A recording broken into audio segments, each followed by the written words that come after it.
हंस विल्सडॉर्फ एक अनाथ थे। उनका बचपन बहुत मुश्किल था, लेकिन उनका एक बड़ा सपना था। वो दुनिया की सबसे परफेक्ट घड़ी बनाना चाहते थे। उन्हें वॉचेस का बहुत शौक था। इसी शौक ने उनकी एम्बिशन को और बढ़ाया। हंस समय की पावर में विश्वास रखते थे।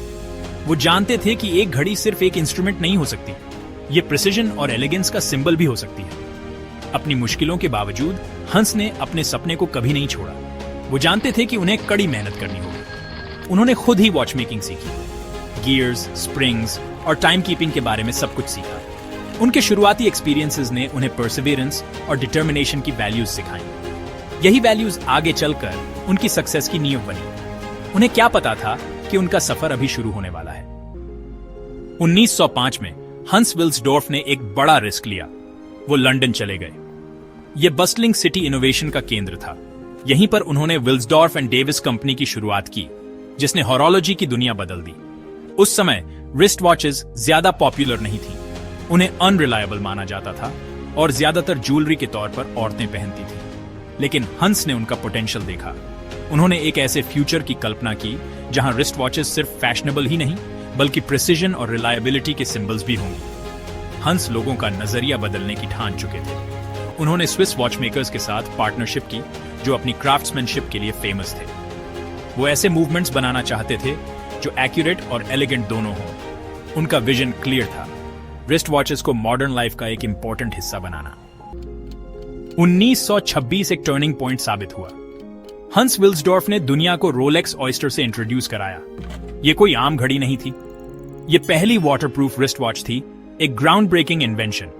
इसकी रेजिलियंस दिखाने के लिए हंस ने एक डेयरिंग टेस्ट चुना। उन्होंने मर्सिडीज ग्लाइड से एक यंग इंग्लिश स्विमर को रोलेक्स ऑयस्टर गिफ्ट की। मर्सिडीज इंग्लिश चैनल पार करने की कोशिश करने वाली थी। 10 घंटे से ज्यादा मर्सिडीज ने आइसी पानी से फाइट की। जब वो बाहर निकली, थकी हुई लेकिन विक्टोरियस, उनकी रोलेक्स ऑयस्टर अभी भी परफेक्टली चल रही थी। इंजीनियरिंग के इस कारनामे ने पूरी दुनिया में हेडलाइंस बनाई। रोलेक्स ऑयस्टर ड्यूरेबिलिटी और प्रिसिजन का सिनोनिम बन गई। सेक्शन 4, प्रिसिजन और इनोवेशन की एक लेगेसी। हंस यही नहीं रुके। उन्होंने वॉच मेकिंग की बाउंड्रीज को पुश करना जारी रखा। 1931 में रोलेक्स ने परपेचुअल मूवमेंट इंट्रोड्यूस किया।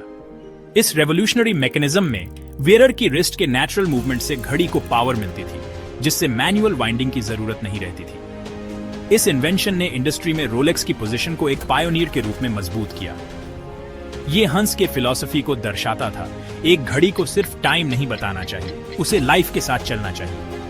उनका मानना था कि ऐसी टाइम पीसेस बनाई जानी चाहिए जो उतनी ही डायनामिक और रेजिलिएंट हों जितने लोग उन्हें पहनते हैं। सेक्शन 5, टाइम किसी के लिए नहीं रुकता।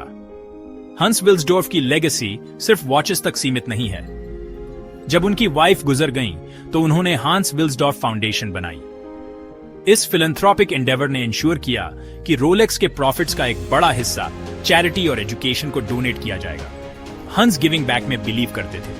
वो समझते थे कि ट्रू सक्सेस सिर्फ वेल्थ के बारे में नहीं है, बल्कि दुनिया पर पॉजिटिव इंपैक्ट डालने के बारे में है।